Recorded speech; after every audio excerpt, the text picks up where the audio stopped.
이게 진짜 러시아다 에따라시아입니다.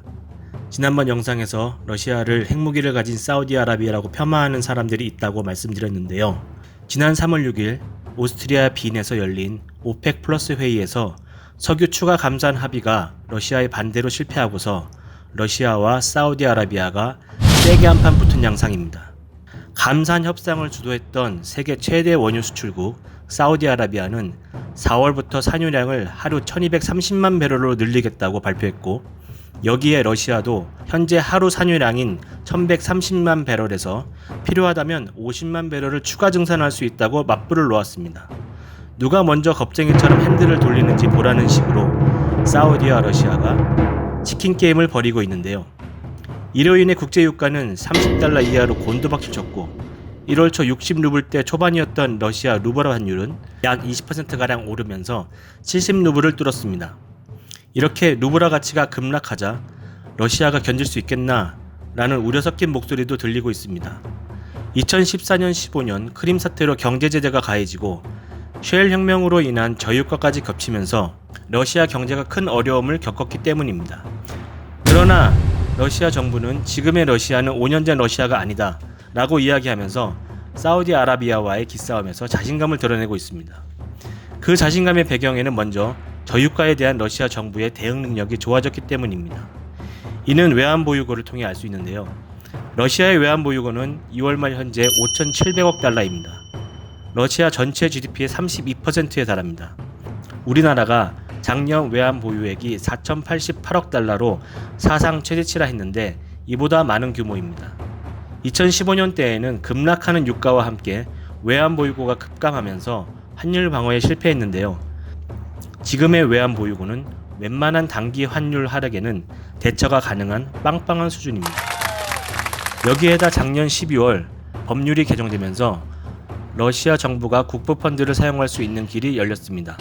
과거에는 투자나 자본 증식을 위해서만 국부펀드를 사용할 수 있었는데, 이제 조건만 갖춰지면 러시아 정부가 필요할 때 국부펀드를 활용할 수 있게 되었습니다. 러시아 정부로서는 외환보유고라는 금고에 국부펀드라는 비상주머니까지 생긴 겁니다. 이렇게 2015년과는 달리 러시아 정부가 저유가에도 환율을 방어할 수 있는 체력이 생긴 것이죠. 이에 반해 사우디아라비아의 체력은 점점 약해지고 있는데요. 2016년 외환보유고가 8천억 달러에 달했던 사우디아라비아는 올해 1월 5,018억 달러로 러시아에 비해 작아졌습니다. 두 번째 배경은 러시아 경제의 낮아진 석유 의존도입니다. 아직까지 러시아에서 원유는 최대 수출품 중 하나이고, 그래서 유가의 영향력이 막강합니다. 그러나 2015년에 비하면 유가가 경제에 미치는 영향은 많이 줄었습니다. 블룸버그에 따르면 루블화와 유가의 상관관계가 2014년 0.96, 2015년 0.88, 2016년 0.94였다고 하는데요.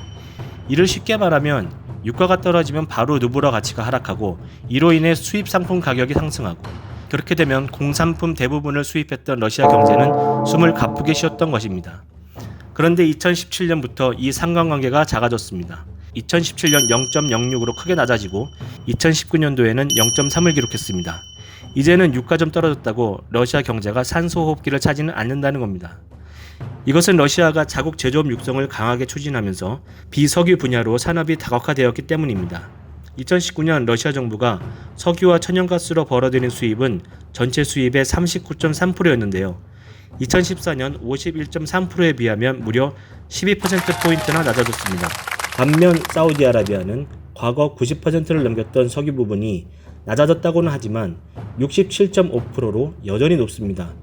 석유 산업이 휘청하면 나라 경제까지 타격을 받게 되는 것이죠. 세 번째는 세계에서 가장 낮은 원유 생산 비용입니다.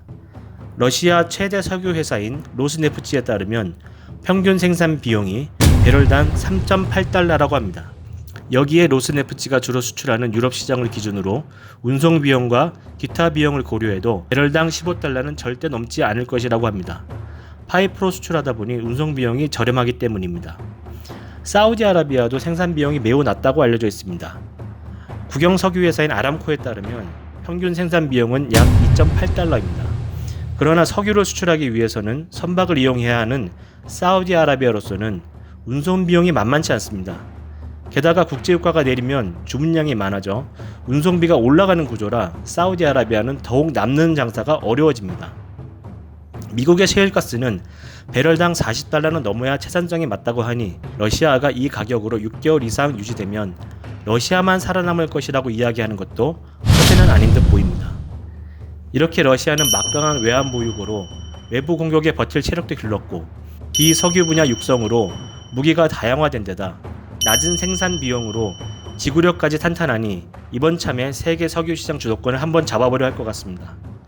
이러한 전망에는 정치적인 배경도 깔려 있습니다. 러시아는 푸틴의 종신 집권을 위한 국민투표가 4월 22일로 예정되어 있습니다. 푸틴의 강한 이미지를 선호하는 러시아 국민들을 고려하면 푸틴이 사우디아라비아의 유화적인 모습을 보일 가능성은 적어 보입니다. 푸틴은 오히려 이러한 외부적인 위기를 부각해 내부 결집을 도모할 것입니다. 결국 러시아와 사우디 간 세계 석유시장 주도권 다툼은 최소한 4월 말까지는 지속될 것으로 보입니다.